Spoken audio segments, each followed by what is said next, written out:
Hello, and welcome back to my channel. And to you guys who are new, my name is Victoria.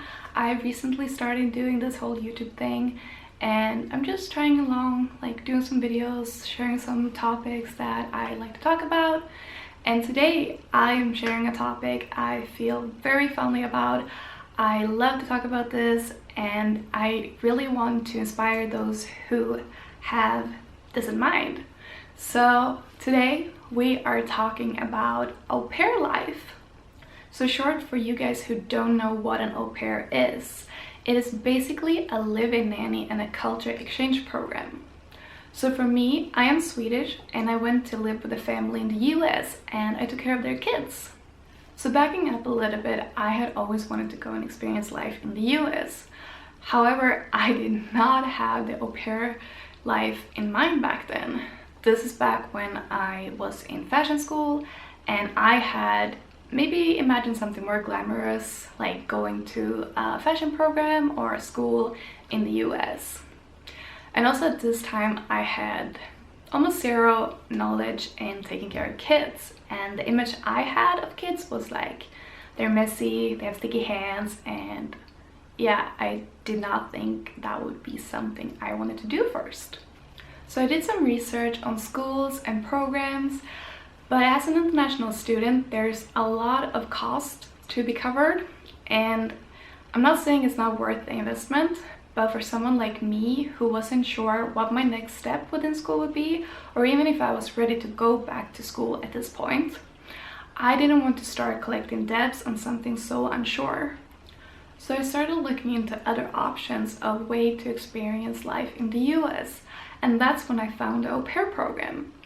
And like I mentioned, I didn't have any experience with kids, so I needed to see if this was actually something that I could do and wanted to do. So what I did is that I signed up as a substitute teacher for preschools, and I took care of children the age of 1 to 5. And this is when I learned that children are so much more than sticky hands and messiness. Like, they gave me a whole new perspective, and I realized that the au pair life would be something that I actually could do and would be very suitable for. So during my time as a substitute teacher at the preschool, I collected my 200 hours of childcare, which is what I needed for the organization to let me become an au pair. And also, to become an au pair, you do need to have an organization behind you, so the whole process becomes legal. So don't forget to look into organizations. So there's a few organizations that does this, and I think the three biggest that I know about is Au Pair in America, Culture Care, and Au Pair Care. So look into which one would be the most suitable for you. So the organization that I chose to go with was Culture Care, and I was very happy with them. Everyone has different experience, but for me there was no complications. There was complication, but not with the organization. The organization always helped me through the process. So one of the first things that the organization helps you with is finding a family. And I would probably best explain this as an online dating experience almost.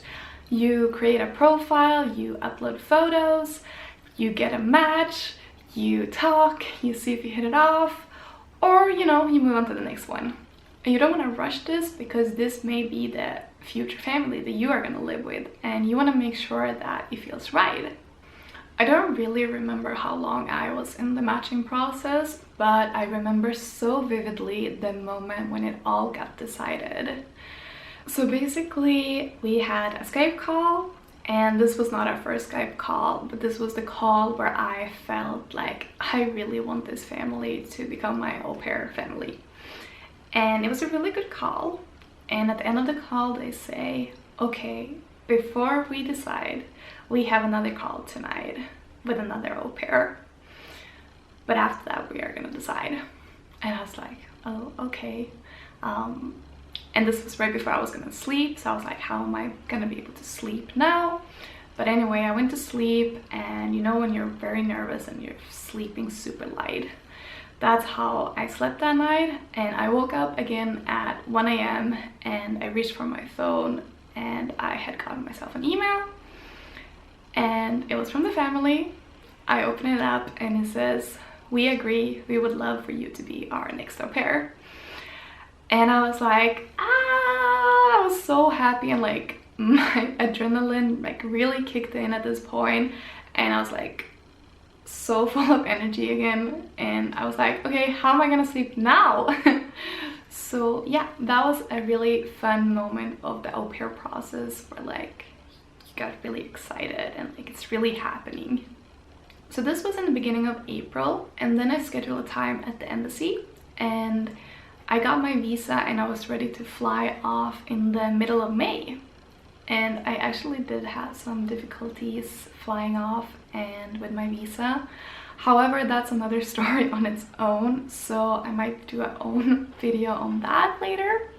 But anyway, I made it to the US, and my family lived in California, but first stop was New York and training school. Yes, there is a training school for au pairs, and this is definitely an extraordinary experience. So people from all around the world who just stepped off the plane in the US, who were all about to become au pairs, met up for 4 to 5 days at training school. And yeah, this is where the culture exchange really started. Like, to see so many people from all around the world, it was so fun.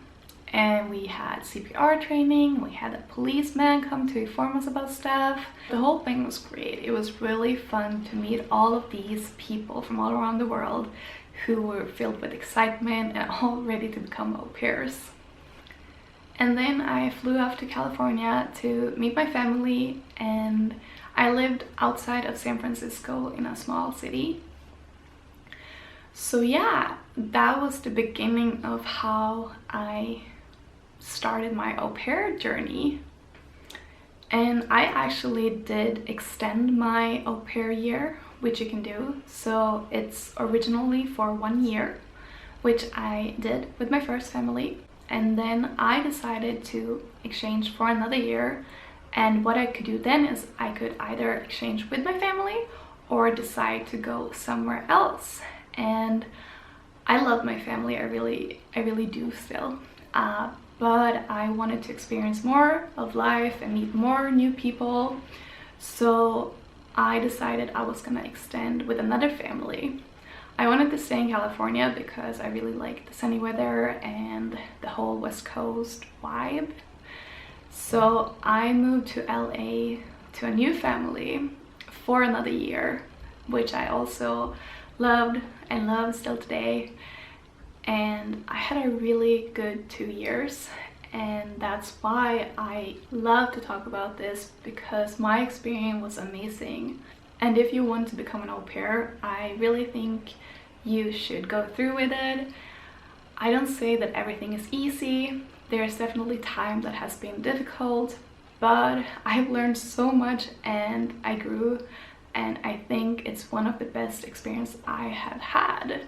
So if you have liked this topic and you want me to talk more about au pair life and maybe take more stories from my au pair years and share them, then please give a thumbs up and comment what you think. And if you have questions about being au pair, or if you just want to hear crazy stories and fun stories and sad stories too, then, you know, ask about au pair life and I will gladly share with me this, because I really loved my time being an au pair.